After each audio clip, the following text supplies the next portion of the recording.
Hello everyone, welcome again to your channel. Thanks for the click. So as I promised, we are going to talk about some confusing concepts related to lesson planning and also to what students have to do in the classroom to reach the lesson's objective. Now, here the component or these concepts have to do with tasks, activities, and exercises. Now, what are the difference between these? Are they similar? Can these concepts be used interchangeably or not? Now, first of all, we have to agree that there is a big difference between these three, we can say, concepts. However, some we can say practitioners may use tasks and activities as interchangeable concept. Now, we are here in this lesson, we are going to try to distinguish between these three concepts with a very easy and simple practical example in the classroom. Now, first of all, let's start with tasks, and then we go to activity, and then we go to exercises. Now, when I say tasks, task is, keep in mind, it is a work. It is a work. And a work to be, we can say to be done, to be done. And when I say to be done, which means to be completed, there is a kind of what we call completion, okay? Completion. So students or anybody who is in charge of doing a task has to complete it. It is a work that should be done and has to be completed, and this requires a kind of power, the person's power, the person's effort, the person's competence to complete the task. So this is what we mean by a task. So a task in general, it is a work to be done, to be completed, and requires what we call power, the student or the person's power. This is number one. So this is what you mean by a task. Now, when we talk about activity very simply is doing something, okay? It is doing something. And when I say doing something, there is a kind of, we can say movement. There is a kind of movement, and the person is supposed to be what we call active, okay? Is supposed to be active. So this is what we mean by activity. So it is just doing something.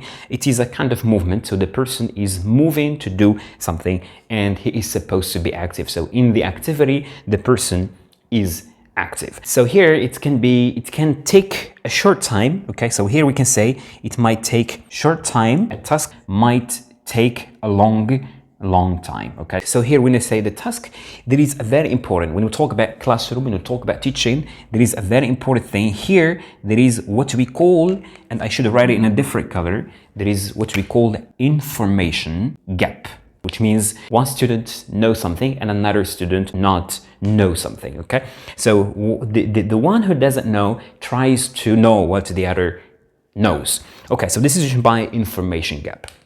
So in a task, there is an information gap, but here in activity, there might not be information gap. So the importance here is to involve, is the engagement, is the movement, is to make student active. Okay, now let's talk about exercise. So in exercise, there is usually no information gap. So this is very important. There is no information gap.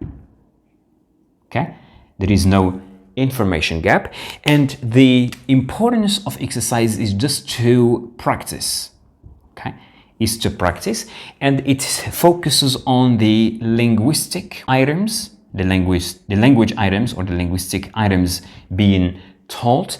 It is, we can say here in exercise, it is not communicative, and it is not even meaningful. So it is not communicative and it's not meaningful. And when I say not communicative and not meaningful, which means that the focus is only on the form, it's not on the meaning, not like here. So here in the task, there is a focus on, we can say, on the meaning, meaningful, but here the focus is just on practicing the form. So this is what we mean by an exercise. So an exercise is a form-oriented task.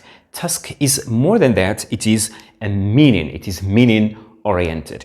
Also here we can say that activities can be communicative.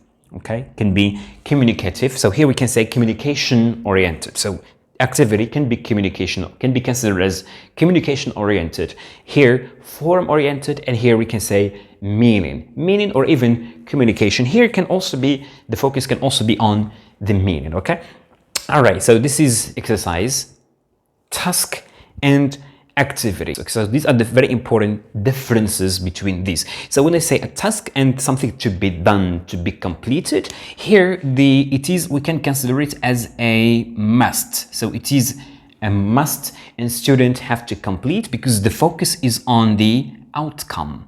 So we can say the outcome. So the focus is on the outcome of what is being done. The task must be completed, so it is a must. The focus is on the outcome. But when we talk about the activity, so here we can say active. So students are supposed to be active, just to make them active. There is a kind of movement. But when we talk about exercise here, one word to summarize exercise is practice. Practicing the form. Now let's take a very simple example which has to do with teaching the verb to be. Now if we want to start with which one is general to specific, so this one is general, this one is less general, and this one is very specific. All right, now let's start with, for example, exercise. So here in the exercise, very simply, students, what are they going to do is to practice the form, which means to practice the use of is or are or in negative and maybe affirmative, and also in form of question. So this is what students are going to do in exercise, which means to practice the use of this with singular, plural, and so on, affirmative, negative, and question.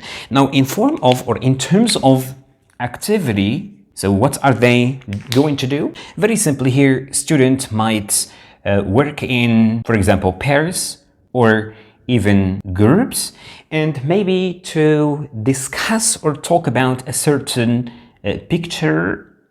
You give them a picture and talk about the picture using, for example, the verb to be. So they can talk about a certain picture. They might also ask or answer each other questions. You might give them also a text and read and try to come up with sentences with verb to be, etc. So this is here in activity, it's better to put them in form of pair work or group work, and students use the form communicatively. So as I said before, communicatively. So the importance here, the importance in activity is to engage students, is to make them active, is to make them use the language, and also practice communicatively what has been taught. Now in form of task, so students are going to be given a work, What is this work, for example, is to take a paper